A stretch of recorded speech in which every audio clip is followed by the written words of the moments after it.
Floral diagram एक graphic representation है और इसको समझने के लिए अगर एक मैच्योर फ्लावर बड के ट्रांसफर सेक्शंस उसके डिफरेंट लेवल्स पर काटे, जैसे कि एक सेक्शन उसके बिल्कुल बेस से जिसमें कि ओवरी के थ्रू सेक्शन जाएगा, दूसरा थोड़ा सा ऊपर यानी कैलिक्स लोब हमको दिख सकते हैं, एक मिडिल से एक थोड़ा सा मिडिल के ऊपर जिसमें हमें स्टेमन का वर्ल भी दिख सकता है, और एक टॉप से जिस पर कि हमें पेटल्स के वर्ल दिखेंगे। और यदि इन्हीं सब सेक्शंस को हम कंपाइल करें और एक जनरलाइज्ड डायग्राम ड्रॉ करें जिसमें कि फ्लावर के चारों वर्ल्स हमें दिखें, उसे हम फ्लोरल डायग्राम कहते हैं। फ्लोरल डायग्राम को ड्रा करने से पहले इसे समझ लें। फ्लावर के दो साइड्स होते हैं, एक एंटीरियर साइड और दूसरा पोस्टीरियर साइड। फ्लावर जिस ब्रांच पर लगा होता है उसे मदर एक्सिस कहते हैं। फ्लावर का वह भाग जो मदर एक्सिस की तरफ होता है वह पोस्टीरियर साइड होती है और इसके विपरीत भाग एंटीरियर साइड कहलाता है। ब्रैक्ट हमेशा एंटीरियर साइड पर होता है और ब्रैक्टियोल्स फ्लावर के लिटरल साइड पर पाए जाते हैं। एक फ्लावर में 4 वर्ल्स होते हैं। आउटर वर्ल्ड कैलिक्स का, फिर next corolla, then third androecium और सेंटर में गाइनोशियम पाया जाता है।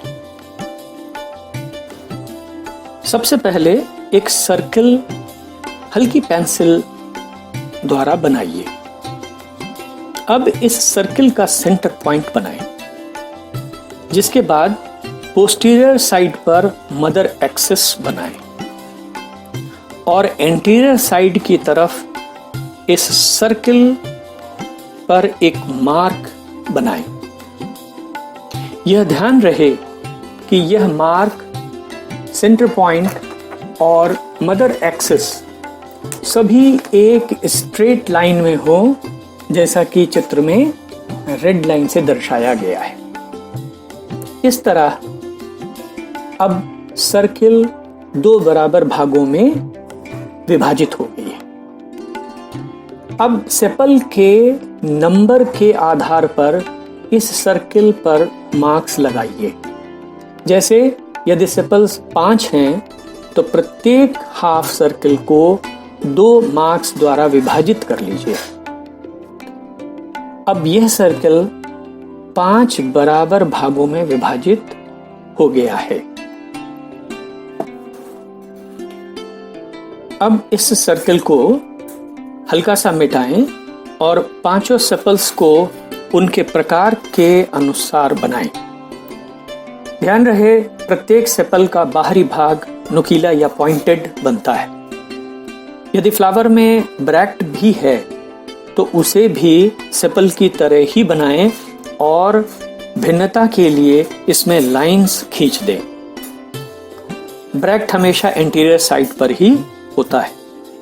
इस प्रकार यह आपका सेपल का वर्ल बन जाएगा। अब पेटल का चक्र बनाइए।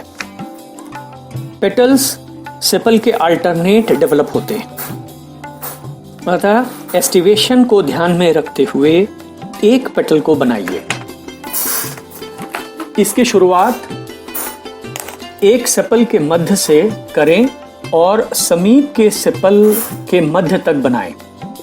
पेटल का आकार गोल या चंद्राकार होगा।